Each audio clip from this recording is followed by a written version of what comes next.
আমরা মত প্রকাশের স্বাধীনতা চাই। মত প্রকাশের স্বাধীনতা আগেও ছিল, মত প্রকাশের স্বাধীনতা আওয়ামী লীগের সময় ছিল, তবে সেটা সহমত প্রকাশের স্বাধীনতা। আমরা এই পার্লামেন্টের পরে আমরা শুধুমাত্র মত প্রকাশের স্বাধীনতা নয়, আমরা দ্বিমত প্রকাশের স্বাধীনতা চাই। একটা রাজনৈতিক দলকে নির্মূল করার আহ্বান একটা সরকার দল থেকে আসে, সেই বাংলাদেশে আমরা মাননীয় স্পিকার ফিরতে চাই না। মাননীয় স্পিকার আসসালামু আলাইকুম। হাসনাত আব্দুল্লাহ তিনি বক্তব্য রাখছিলেন। এই হাসনাত আব্দুল্লাহ এনসিপির নেতা, তিনি আপনারা জানেন যে তারা জামায়াতের সাথে জোট করেছে। তিনি আজকে যে সংসদে বক্তব্য দিয়েছেন, তার বক্তব্যের পর মানে এমনভাবে সরকার প্রধান তাকিয়েছিলেন বা এমনভাবে তারা অবাক হয়ে গেছেন যে এটা কিভাবে সম্ভব।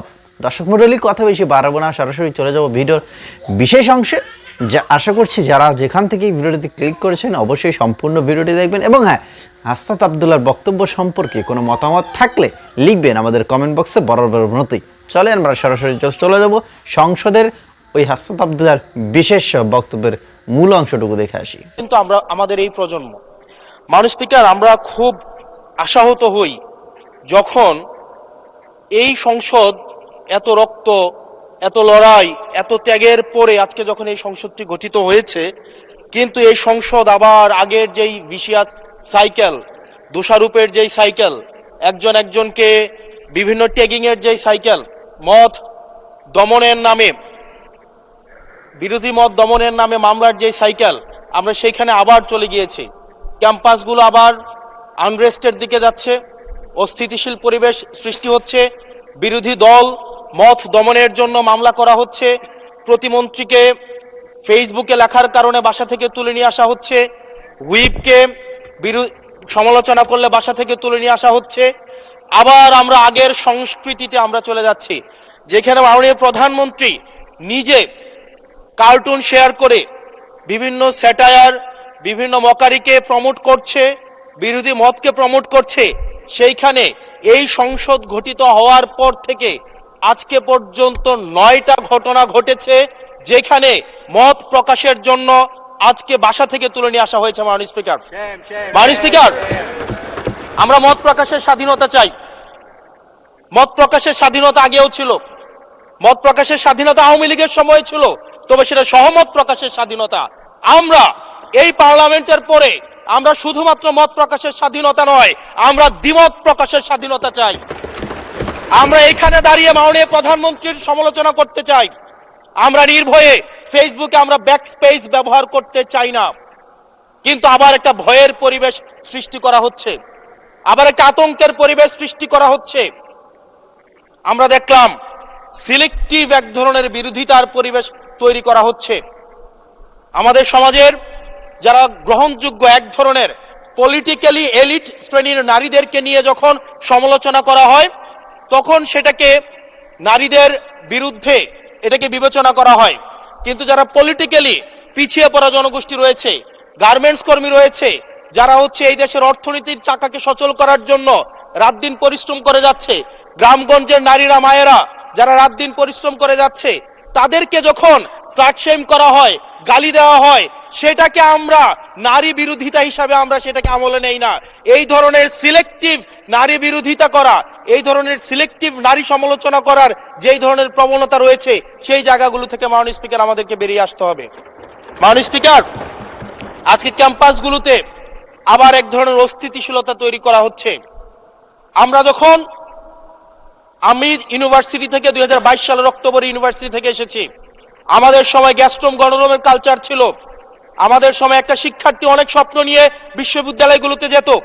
আমরা সেখানে দেখেছি ক্ষমতাসীন দল কিভাবে বিশ্ববিদ্যালয়ের শিক্ষার্থীদের তাদেরকে পুঁজি করে তাদের ক্ষমতা কাঠামোকে দীর্ঘমেয়াদী করার জন্য সেখানে বাধ্যতামূলক সেখানে রাজনীতি করাতো। আজকে সেখানে বিশ্ববিদ্যালয়গুলোতে আবার গ্যাস্ট্রোম গণরুম কালচার চালু করার প্রয়াস শুরু হয়েছে, আবার সেইখানে বাধ্যতামূলক রাজনীতির কালচার শুরু করা হচ্ছে। আমরা দেখেছি ক্ষমতাসীন যারা রয়েছে তারা তাদের সন্তানদেরকে বিদেশে রেখে নিরাপদ ভবিষ্যৎ নিশ্চিত করে, আর মধ্যবিত্ত সন্তানরা যাদের বাবা মায়েরা কলকারখানায় কাজ করে, যাদের বাবারা রেমিটেন্স যোদ্ধা, যাদের বাবারা কষ্ট করে তাদের সন্তানদেরকে বিশ্ববিদ্যালয়ে পাঠায়, তাদের সন্তানদেরকে ক্ষমতালোভী রাজনীতিবিদরা তাদের সন্তানদেরকে ব্যবহার করে তাদের ক্যারিয়ারে ঝুঁকিতে ফেলে তাদের গদি বা পাটাতন শক্ত করার জন্য নিজের সন্তানের ভবিষ্যৎকে বিদেশে রেখে নিরাপদে রাখে, আর পরের সন্তানের ভবিষ্যৎকে নিয়ে ছিনিমিনি খেলে। মাননীয় স্পিকার, আমরা এই সংস্কৃতির পরিবর্তন চাই। আমরা চাই বিশ্ববিদ্যালয়গুলো শুধুমাত্র নেতা তৈরির হাতিয়ার হবে না। এই বিশ্ববিদ্যালয়গুলো গবেষণা, বিশ্ববিদ্যালয়গুলো পাঠ চর্চা, বিশ্ববিদ্যালয়গুলো সেখানে এক ধরনের মনস্তাত্ত্বিক সমৃদ্ধি, এবং সেখানে হচ্ছে আমরা যেখানে গবেষণা হবে সেখানে আমরা বিশ্ববিদ্যালয়গুলো থেকে বুদ্ধিজীবী গবেষক আমরা হচ্ছে বাংলাদেশকে এবং জাতিকে উপহার দিতে পারবো। কিন্তু অত্যন্ত দুঃখজনক বিষয়, আজকে বিশ্ববিদ্যালয়গুলো শুধুমাত্র নেতা উৎপাদন করার এক ধরনের বিশেষ সার্কেলে পরিণত হয়েছে। মাননীয় স্পিকার, এই ৩৬ জুলাই এই তরুণ প্রজন্মকে কি দিয়েছে? বক্তব্যের শুরুতে অনেককে স্মরণ করে আমরা ৩৬ জুলাইয়ে, এই জুলাইতে যারা আহত হয়েছে, ১৭ বছর ধরে যারা নির্যাতিত নিপীড়িত হয়েছে, তাদেরকে স্মরণ করতে আমরা লজ্জা পাই। মাননীয় স্পিকার, তাদেরকে মুখ দেখানোর আমাদের জায়গা নাই, আমরা তাদেরকে কিছুই দিতে পারি নাই। আমরা একটা কাঠামোগত পরিবর্তনের জন্য আমরা আজকে এই সংস্কার, আমাদের কাঠামোগত পরিবর্তনের জন্য আজকে আপনাদের এই লড়াইটা ছিল, এই সামগ্রিক হাউজের লড়াই ছিল। আমি চ্যালেঞ্জ করে বলতে পারি, যদি 2009, 10, 11, 12, 13, 14 সালে আমি সংসদে বসে কিছুক্ষণ আগে আমি 2009 সাল পরবর্তী থেকে 12 সাল পর্যন্ত যেই সংসদের যে বিতর্কগুলো ছিল, আমি বিতর্কগুলো পড়ার চেষ্টা করছিলাম। মাননীয় স্পিকার, যদি আজকে এটা 2014 সালের সংসদ হতো, আর যে সংস্কার প্রস্তাবগুলো এই পাশ থেকে দেওয়া হয়েছে, ঐকমত্য কমিশন থেকে দেওয়া হয়েছে, এই সংসদের একজনকেও খুঁজে পাওয়া যেত না যে এই সংস্কারের বিরুদ্ধে অবস্থান নিত। আজকে মানবাধিকার কমিশনকে ল্যাপস করে দেওয়া হয়েছে। মানবাধিকার কমিশনকে ল্যাপস করা হয়েছে, বারবার করে বলা হচ্ছে আরো শক্তিশালী ভাবে হচ্ছে মানবাধিকার কমিশন নাকি উত্থাপন করা হবে। আজকে পুলিশ সংস্কার কমিশন, আজকে অর্ডিন্যান্স সেখানে বাতিল করে দেওয়া হয়েছে, বলা হচ্ছে আরো পুনর্বিবেচনা সাপেক্ষে সেখানে হচ্ছে এই সংসদ উত্থাপন করা হবে। মাননীয় স্পিকার, যদি সেটাকে সবকিছুই তো সংশোধনের মধ্য দিয়ে যাচ্ছে, যদি এটা নিয়তটা যদি সহি থাকতো, ওয়েল ইন্টেনশন যদি থাকতো, এই অর্ডিন্যান্সটাকে এখানে গ্রহণ করে পরবর্তীতে কিন্তু সংশোধন করা যেত। মাননীয় স্পিকার, মাননীয় সদস্য, আপনার সময় 2 মিনিট বাড়িয়ে দেওয়া হলো, 2 মিনিটে শেষ করুন। Thank you. মাননীয় স্পিকার, আজকে সরকারি দল, বিরোধী দল, এই সরকারি দল এবং বিরোধী দল একটা আপেক্ষিক বিষয়। আপনারা এই পাশে ছিলেন, এখন সময়ের পরিক্রমায় পাশে গিয়েছেন, আমরা এই পাশে আছি। যদি জনগণ চায়, আমরা যদি মানুষের ম্যান্ডেট নিয়ে এগিয়ে যেতে পারি, তাহলে সময়ের পরিবর্তনে এই সিট পরিবর্তন হবে। আমি আপনাদের সবাইকে আহ্বান জানাবো, প্রজন্মের ভাষাকে অনুধাবন করার চেষ্টা করুন। এটা আমি আমার নিজেকেও বলবো, প্রজন্মের ভাষাকে পড়ার চেষ্টা করুন। আমাদের প্রধানমন্ত্রী যিনি আছেন, মাননীয় প্রধানমন্ত্রী, উনার সন্তান যেই প্রজন্মের, আমরা একই প্রজন্মের, আমাদেরকে ধারণ করার চেষ্টা, আমি চাইবো আপনারা সবাই আমাদেরকে ধারণ করার চেষ্টা করবেন। বিএনপির নয়, কেবল জামাতের নয়, কেবল এনসিপির নয়, বাংলাদেশের মানুষের স্বার্থ, বাংলাদেশের মানুষের আকাঙ্ক্ষা, বাংলাদেশের মানুষের স্বপ্ন বাস্তবায়ন যেন আমরা করতে পারি। মাননীয় স্পিকার, এই চেয়ার আমি অনুধাবন করতে পারছি জনগণ বিচ্ছিন্নতা তৈরি করে। এই সংসদে বসে, এসি রুমে বসে, এসি গাড়িতে চলে, মিনিস্ট্রির এসিতে বসে, বাসার মধ্যে 24/7 আনইন্টারাপ্টেড ইলেকট্রিসিটির মধ্যে থেকে জনগণের সমস্যা বোঝা যায় না। এই জন্য এই সংসদে যখন আমরা দাঁড়াই, আমরা জনগণের সমস্যা অনুধাবন করতে পারি না। আমরা এই সংসদে বসে যদি আমরা লোডশেডিং এ আমরা খুঁজি, এই সংসদে বসে লোডশেডিং পাওয়া যাবে না, এই সংসদে বসে জনগণের সমস্যা পাওয়া যাবে না, এই সংসদে বসে সবকিছুকেই। মাননীয় স্পিকার, আমরা যে এই বাংলাদেশের সবচেয়ে সুবিধাভোগী মানুষের মধ্যে এই সংসদে যারা বসে আছি, বাংলাদেশের সবচেয়ে ফেসিলিটেড মানুষের মধ্যে আমরা অন্যতম। মাননীয় স্পিকার, আমাদের জনগণের কাছে যেতে হবে, জনগণের আশাগুলোকে, সময়গুলোকে, স্বপ্নগুলোকে আমরা রাজনৈতিক ভাষার মধ্য দিয়ে, কর্মসূচির মধ্য দিয়ে সেগুলোকে বাস্তবায়নের জন্য আমাদের সবাইকে সমন্বিতভাবে, ঐক্যবদ্ধভাবে কাজ করার প্রয়াস আমাদেরকে থাকতে হবে।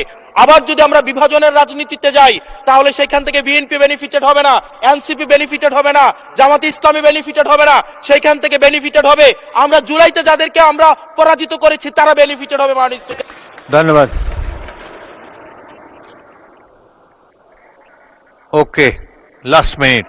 সেজন্য আজকে এই সংসদে আমাদের একটা ন্যাশনাল এগ্রিমেন্টের দিকে যেতে হবে।